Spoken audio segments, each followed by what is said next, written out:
Welcome back to the Morning Times on TVG Channel 28. Keen, we have a very special guest with us I this morning. know. Sandra Chung. Good morning, Good Sandra. morning. Sandra is a foreign service officer, and she grew up in Parmakatoy. Yes. So, before we get into anything, I want to know, how was your weekend? It was tiring. Tiring? Yes. As you know, I volunteer with the Global Shapers community, and we had some guests from Suriname, the Paramaribo. So we took them to the creek. We went clubbing. And got out. yesterday we You went. were home by 2 o'clock. Yes, actually. Something like that. Yeah. Yes. And yesterday we took them to a baby shower for one of our shapers. So, yeah. Nice. So it's just kind of a social call? Yes. Oh, okay, yes. okay. When it comes to Global Shapers, I mean, we recently had a few of your members on. Yes.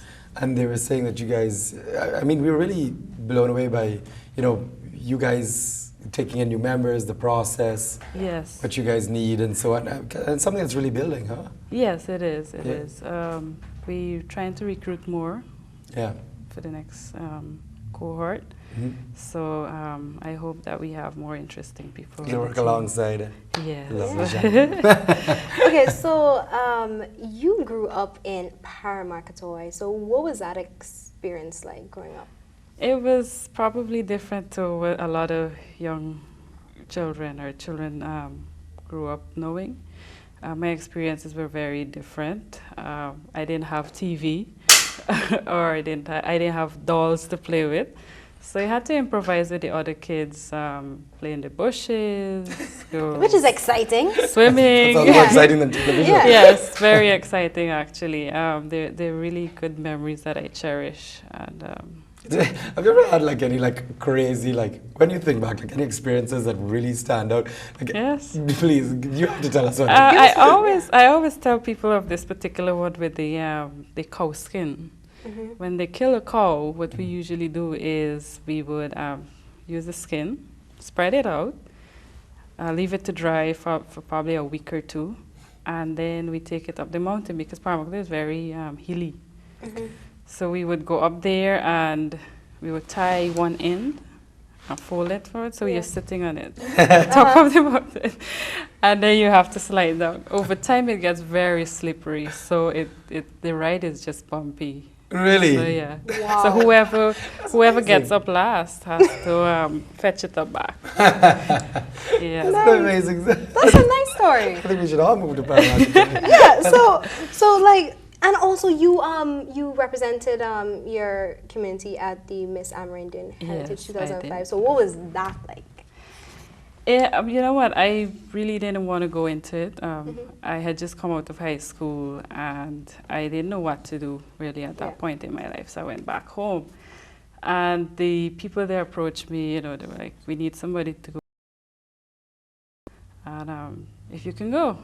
So I really was like, "What? I'm not," But I was like, "So what is it for me? Yeah. What do I benefit from?" This. So they were talking about the Hinterland Scholarship, and I was like, oh well, I need a scholarship, why not? Yeah.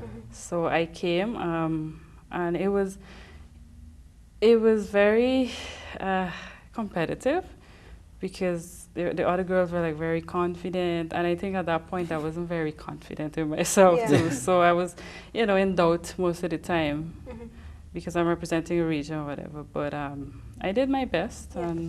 And you won. I won. Yeah. And you won. So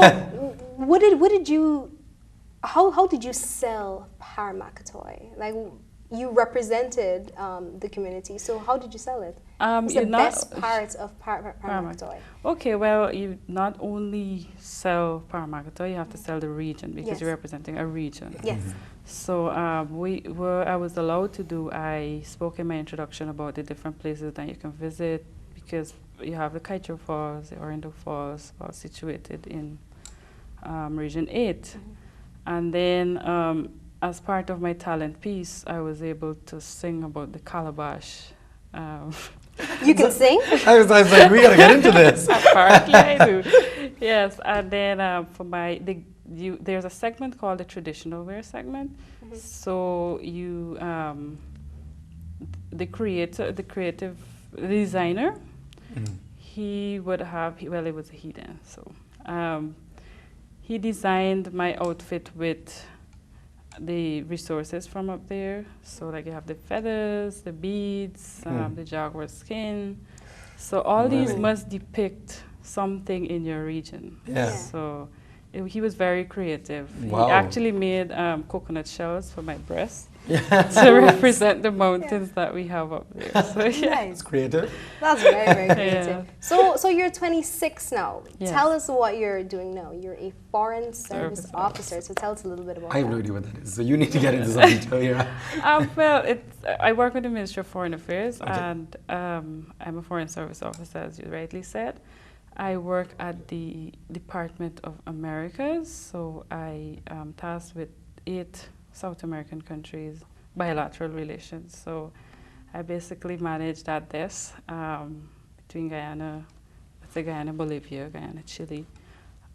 It entails a lot of correspondences, messages, speeches, projects that Guyana and Chile or these countries share. You monitor them and ensure that, it's executed with other agencies.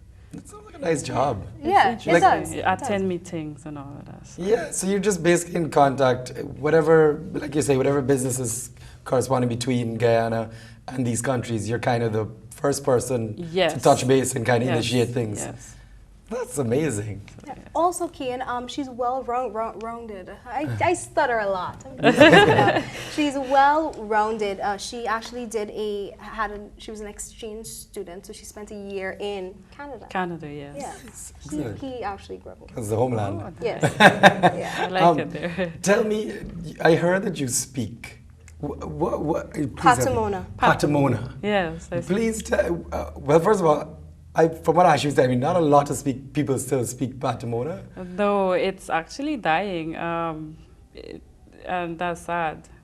So, but I was privileged enough to grow up there, so I, learned the language, and I keep it very much alive. Yeah. So, but who do you correspond with? Who do you speak to about? My mom. My mom is there. I usually speak to her. I have a few friends who living in Georgetown as well. So that speak Patamona. Yes. So when we catch up. Sometimes we're texting in Patamona. Really? Yes. That's amazing. That is really cool. Tell us, because you got to tell us how to say. I don't even know what the accent sounds like. I have no idea. I taught her a phrase just now. She wanted to know I am tired. I am tired, and I told her, "What is that, man?" What is that, man? That's not even remotely close to English. That's way off. What is that, way man? off. Yes. Okay. What is that, man? What is that, man? Yeah. I'm tired. Okay, so tell us about how we can, preserve the culture. Okay. Because you just said not many people still speak it, for example, the language. And stuff. So how can we Patamona, I would say, is probably one of the languages that still has, it's still surviving. But you can see that it's dying in some communities. One of the things I wish that can be done is teach it in schools. But then if you want to teach it in schools, you also have to have a curriculum and all the alphabets and the dictionary and all of that. So if that can be put in place, there is a system in place because the Bibles up there, they're in Patamona. Really? The hymn books in Patamona, but I can't read it. So you can just speak it. I can just speak it. So that's where the problem is. Yeah, yes. That's really interesting. So when I go to church and there's the hymn, I'm totally lost. Yeah. If I go really slow, yes. But when they're singing, it's quite it's quite hard to follow. So interesting. Yeah. Something else I wanted to ask before we go, because you would have left Paramakatoi. What advice would you give to young persons, not necessarily male or female, but young persons generally, that can, what should they do next? Should they leave as you left, or what should they do? No, I want to know. Don't just run away. No, you know what? Education is key. I think that's the most important thing at this point to take advantage of.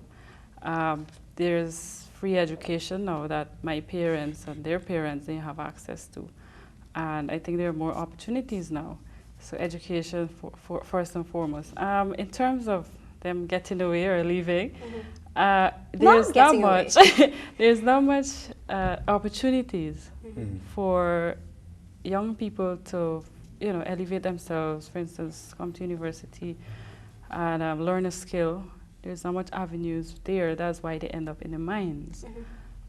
So if they can come away and elevate themselves and, you know, contribute to that's not only advice. to the community but also Guyana in some way. And you can still go back and give back. Yes, Definitely. That's a good way to end things. That's That's a beautiful way to end things.